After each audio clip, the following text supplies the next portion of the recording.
Salut à tous mes limules. Aujourd'hui, journée exceptionnelle, nous avons reçu 2 lettres, c'est parti. Ravab, de quoi parlent tes vidéos? Tiffany, quand tu regardes une vidéo qui s'appelle Dinopod, tu t'attends à quoi? À ce que je parle du conflit sino-péruvien ou des fromages moldaves?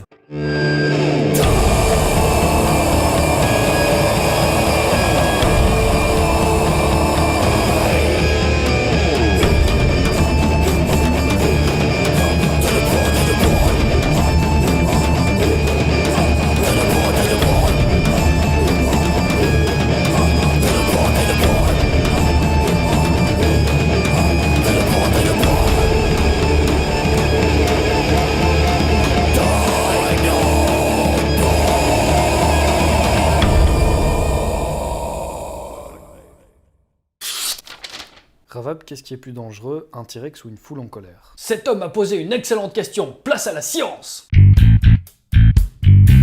Pour illustrer mes propos, nous allons avoir recours à un magnifique Tyrannosaurus Rex nommé Monsieur Titirex. Oui, le nom aide-moi, j'avais 5 ans. Nous aurons aussi recours à ces petits bonshommes. Notez déjà la différence des prénoms, hein. Petit bonhomme et Tyrannosaurus Rex, roi des reptiles tyrans. T'es injuste. Ouais, je les aimais pas quand j'étais petit. Pour commencer, nous allons parler de poids. Toi, y a plus. C'est Taillot ce soir. Un humain moyen pèse environ 80 kg. Monsieur Titirex, lui, pèse entre 5 et 9 tonnes, ce qui signifie qu'il faut entre 88 et 113 humains pour prétendre à une équivalence de poids.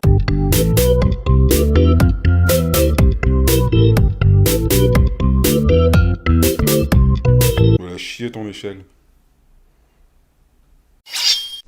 Mon échelle est à chier, mais j'ai pas de quoi la respecter.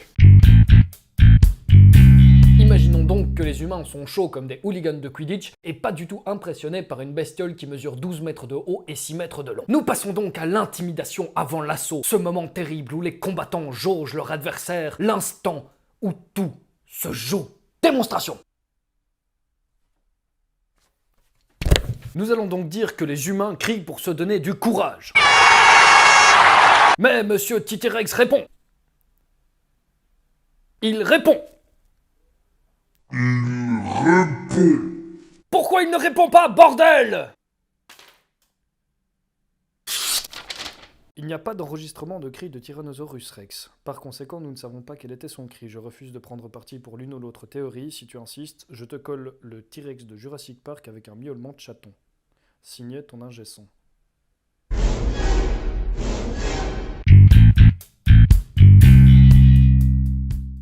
Une fois les tentatives d'intimidation passées, les humains montent à l'assaut. Nous allons parler puissance brute. Des humains, ça frappe comment? Avec des poings, des pieds, des bataclous, des parapluies? Alors je nie pas, hein, ça peut faire super mal. D'ailleurs, j'ai envoyé Deg insulter une foule en colère. Ça va, Deg?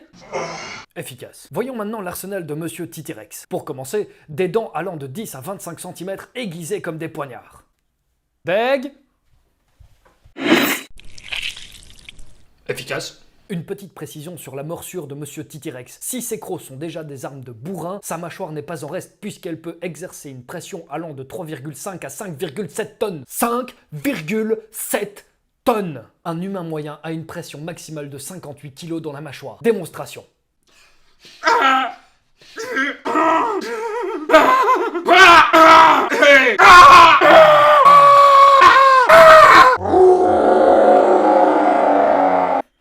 Encore 980 fois.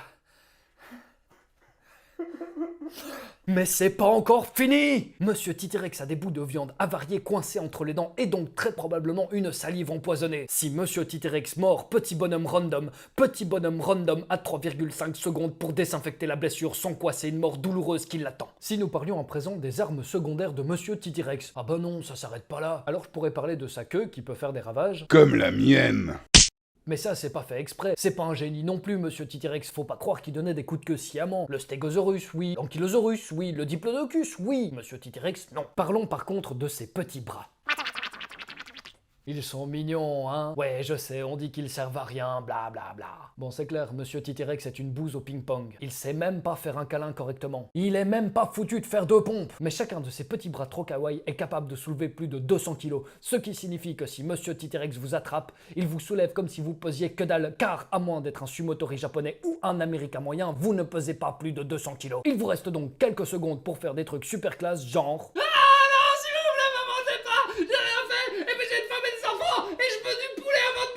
En résumé, il est inutile, à moins que vous n'ayez un char d'assaut et des grenades à fragmentation, d'essayer de lutter face à un T-Rex. Il reste donc une seule solution à ma petite foule en colère, fuir.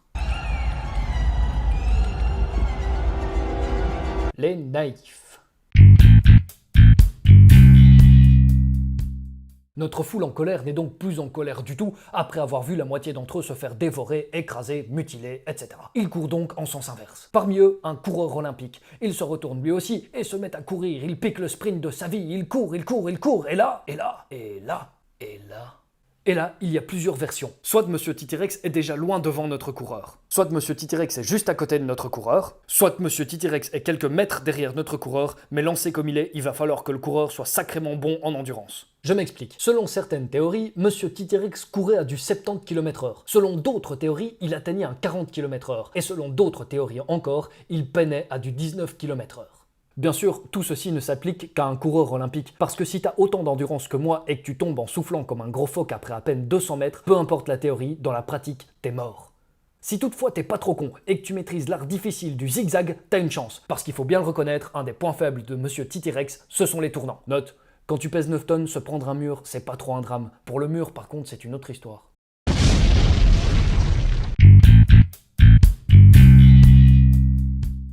Une dernière chose pour terminer en beauté. Monsieur Titirex souffrait d'un mal qui le rendait particulièrement agressif. Il avait de fortes migraines. Non, Il puait des pieds. non. Il trouvait pas sa place dans ce monde, alors il était partagé entre fatalisme et déterminisme. Quoi? La goutte. Monsieur Titirex avait des crises de goutte. Ouais, le truc de Mère Grand là, qui fait super mal aux os et qui vous rend hargneux comme un bulot. Sauf que pour le coup, Mère Grand, elle a vraiment des grandes dents pour te déchiqueter la margoulette. En conclusion, nous pouvons dire sans l'ombre d'un doute que si une foule en colère se retrouvait face à un T-Rex, la meilleure réaction à faire serait de courir dans tous les sens en espérant qu'une partie d'entre eux survive. Parce que bon, franchement, sans déconner, vous avez cru une seule seconde que ces banals humains avaient une seule petite chance face à Monsieur Titirex ? Non mais regardez-le, c'est une arme vivante! Tout le monde fuyait devant lui à l'époque. Et je parle pas de petits humains banals de 80 kilos, là, je parle contemporain, des bestioles de plusieurs tonnes. Alors franchement, il leur faut quoi, bonhomme? Tiens, tu sais quoi, toi je te bouffe, puis toi je te bouffe aussi, puis toi je te bouffe, hein. Et puis tu sais quoi, toi? Ah, tu veux lutter, bah moi je fais du squarten sur ta gueule, tiens, prends ça. Puis toi je te bouffe aussi, et puis toi aussi je te bouffe, et puis toi je t'ai bouffé, ah bah non, t'as survécu, ah bah non, en fait je t'ai croqué la tête, ah ah ah. Et puis toi aussi, tiens, ah toi, ah bah non, toi t'es empoisonné, ah ah, tiens, voilà, puis toi je te bouffe, puis toi je te bouffe, puis toi je te bouffe. Puis tu sais quoi, mon pote Yoshi vient et vous m'arrape vos gueules. Voilà, tiens, prends ça, petit bonhomme. Alors, qui fait-moi le fier maintenant, hein? Tu fais-moi le fier, hein? Tiens, tiens, et puis tiens, et tiens, et tiens, et tiens, et tiens, et tiens. Bien, déjà le moment est venu de nous séparer, j'espère que cette vidéo vous aura plu et que j'aurai répondu à vos questions de la façon la plus constructive possible. Si vous aussi vous avez des questions, n'hésitez pas à me les poser sur ma page Facebook par exemple, ou laissez un commentaire ci-dessous. N'hésitez pas non plus à vous abonner à notre chaîne YouTube et à découvrir tout ce que nous faisons. Sur ce, à la prochaine pour d'autres vidéos.